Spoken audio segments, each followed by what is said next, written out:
tracks.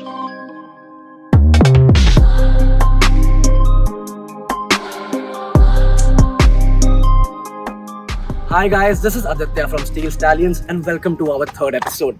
Today we have with us this beautiful Kia Sonet in this intense red shade. Yeah, Kia calls it the intense red, and quite honestly it does look intense, right? Moving on to the design aspect of this car, I really like the way the bonnet bulges in the center and it just resembles to a Dodge Charger in my opinion. It's very muscle-like. And the grille, this grille is big, as Kia calls it, the tiger nose grille because of its evident tiger nose design. The same design can be seen copied on the top of the windscreen in the front. And my favorite aspect of this car has to be the knurling effect. This attention to detail in this segment is not really what we're getting in the market right now. The next aspect I would like to talk about is the headlamp of this car. If you look at it closely, you will see that it's not a boring straight DRL on top, because yeah, this definitely makes a lot more sense. It adds to the aggression of the car as well because of the ECG sort of a reading that it gives. It almost resembles like a hard report of an ECG report. And there's a lot of chrome on the front, as you can see, even around the fog lamps on the front and the grille. And there's a lot of chrome inside the headlamps that you can see. So this is the HTX variant, which is not top of the line because there's another variant which is called the HTX Plus, and then there's a GT line variant, as we all know. So this car from factory does not come with alloy wheels, but the owner has been able to upgrade them to the GT line wheels. As you can see, these are 16 inches and 215 by 60, so these are quite slim as well, and they definitely add to the aggressiveness of the car.Moving on to the back side. So on the back side of the car, we are greeted with the trendy 2021 wraparound tail lamps. I really like how the design continues from the front to the back. As you can even see, the DRLs on the front are replicated in the LED tail lamps on the back side as well. And if you move on to the back side, although the bumpers are quite aggressive to look at, but these are all fake vents. The exhaust pipes are actually quite hidden underneath the car. But yeah, these do add to the design language of the car. But that's all that they do. So moving on to the back seat of this car. Well, the space is not quite as much as I would hope it would be because it looks like a bigger car from the outside, but on the inside you are sort of given to this reality check that you get as soon as you sit inside. It's not a big cabin, definitely not enough space for 3 people on the back seat. The armrest is decent enough. Yeah, it has 2 cup holders as well, but no headrest for the middle passenger. So yeah, the Kia does not want the third person to sit in the middle of the seat. You also get 2 AC vents on the rear, which is a must in today's. So even on the rear seat, the passengers are greeted to the same knurling effect that you get on the front grille of the car, on the exterior. So Kia is definitely on board with the design continuity throughout the car. As I'm going to show you, even on the front AC vents, you're going to see the same knurling effect. And this is quite honestly my favorite feature of the car. And the seats also get a couple of pockets for some paperwork or maybe some cables that you can get. The doors do have enough room for a liter bottle, and yeah, so you can definitely store a decent sized 1 liter bottle over here. The door handles are quite spacious. The sunroof makes the cabin definitely a lot more roomier than it really is. And now let's jump into the driving seat. Well, on the front seat of this car, this is definitely the place you want to be. The steering wheel with these gloss black inserts and the flat bottom adds so much to the aggressiveness of the car, and the same design as I've mentioned before as well. The same knurling effect on the front grille, on the rear AC vents are also followed on the front AC vents, along with the center console insert as well around the gear lever. So this car is a clutchless manual. It's a 6-speed manual transmission, but yes, it's an intelligent manual as they call it. You can see the warning also over here that there's no clutch pedal, so better not try and find it. And they definitely give you a dead pedal just to replace the feeling of a normal manual car. The instrument cluster of the car is actually quite interesting. There's a digital speedometer, a big digital speedometer actually, and but although it does look quite empty, to be honest, for my taste, the MID display is quite small. It's just a 2.5 inch display, and the 8-inch screen on the HTX variant is quite good. And although in the GT line variant you get a 10.2 inch full touchscreen display, all of these controls are also incorporated in the screen itself in that variant. But yeah, the another plus point of the GT line is that it comes in an all black interior. As you can see, that an all black interior would have definitely saved this owner a lot of marks on the seats. And yeah, so just thinking of those couple of things that you get extra in the GT line variant, But this is also a feature loaded car, so because it also comes with a sunroof, the sunroof controls are by right over here, and it also comes with a sunglass holder. And so these are quite a lot of things to talk about in the. So this car comes equipped with two airbags on the front, one for each of the driver and the passenger. This also has 6 speaker system, but yeah, it lacks the subwoofer, which is a standard in the STX Plus and the GT line. But yeah, even the 6 speakers sound pretty good. Let me just turn up the volume for you a little bit. I see you with my legs. Where's my broken stage? How was the face experience? So it definitely does not lack the bass, although the subwoofer adds a lot of bass to the car. So GT line, if you ever get a chance, do try the speakers out. And yeah, talking about other things, so it does not have a wireless charging mat over here, but there's space to keep a phone over here, which is the wireless charging mat in the GT line variant. It has a 9-volt charging socket as well. Along with it also comes with 2 USB ports on the front. One is just for charging and the other one is for Apple CarPlay or the Android Auto. Although this is a wireless system as well, because it is able to connect. Its screen projects your phone and turns it into a wireless CarPlay or a wireless Android Auto over here. So this is a great addition on top of all of the other features that this car comes loaded with.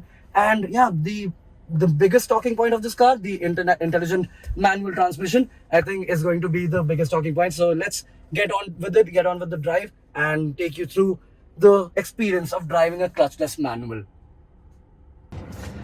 The intelligent manual transmission. This is truly a sort of an experience that you wouldn't expect to get from a car, because quite honestly, a couple of years ago we weren't even expecting something like this to hit the Indian market, and now Hyundai and followed by Kia, its sister company, they've just brought it with all of their cars. So Seltos has it, the Sonet has it, the Venue has it, and even the Creta. So the IMT transmission is definitely becoming popular in the Indian market because it's one step above the manual transmission and definitely a step below the automatic transmission. But I would definitely recommend somebody who's tired of driving in the traffic, although most of us are working from home right now.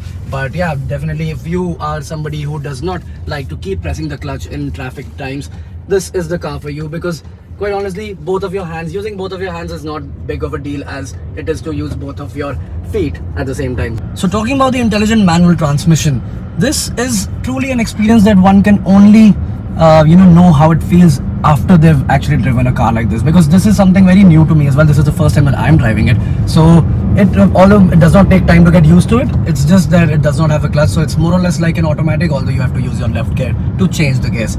So what Kia calls it is an intuition sensor that goes into the intelligent manual transmission. The back end of this is an intuition sensor that senses whenever you're trying to move the gear lever, it automatically presses the clutch for you. So this is a manual transmission from its core, but it does half of the job automatically.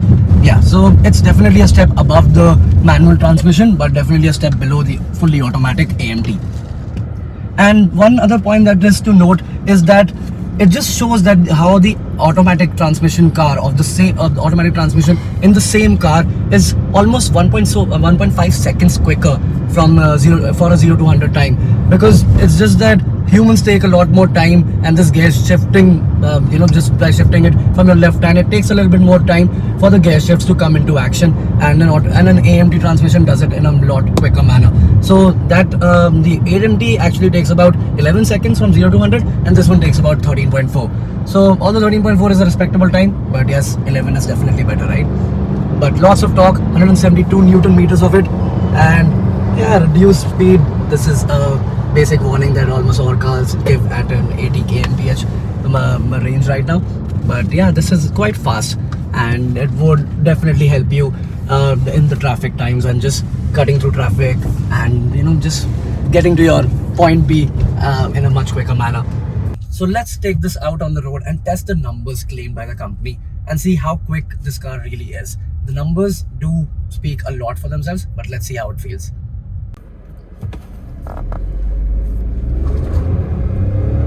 Little bit of tire spin, but yeah, picks up pretty well after that. Damn, it goes up till almost 90 kilometers on the second gear itself. Yeah, well, this was quite quick.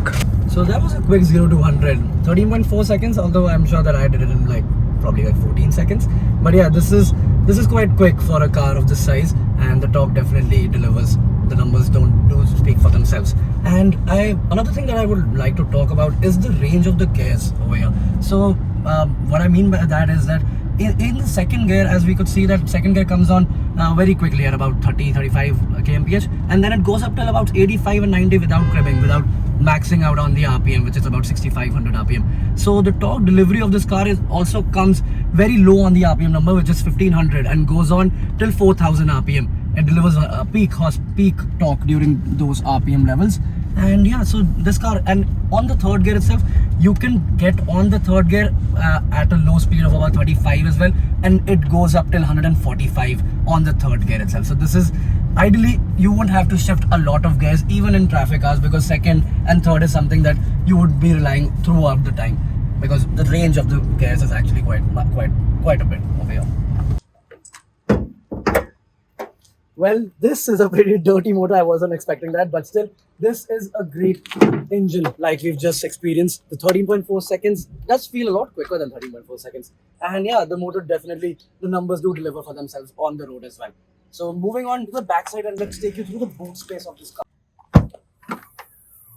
So definitely ample of boot space in the car. You can definitely fit about, let's say, 2 big suitcases along with a couple of cabin suitcases on the side as well. And yeah, this is all of the Kia Sonet.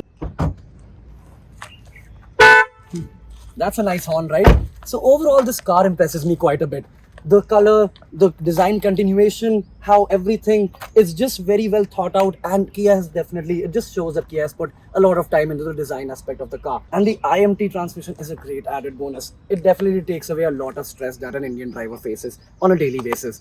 So one feature that this car misses out on are the all black interiors, which I think is a definite need of the hour for an average Indian driver, because there's lots of chutneys, beers, and God knows what goes on the seats of these cars. But yeah, as we have shown you on the inside of this car as well, the dual tone interiors do tend to take a lot of marks from themselves. So yeah, that's one of the drawbacks of this variant. But overall, this is a definite buy for somebody who's looking for a car in about 10 lakh to 11 lakh rupees.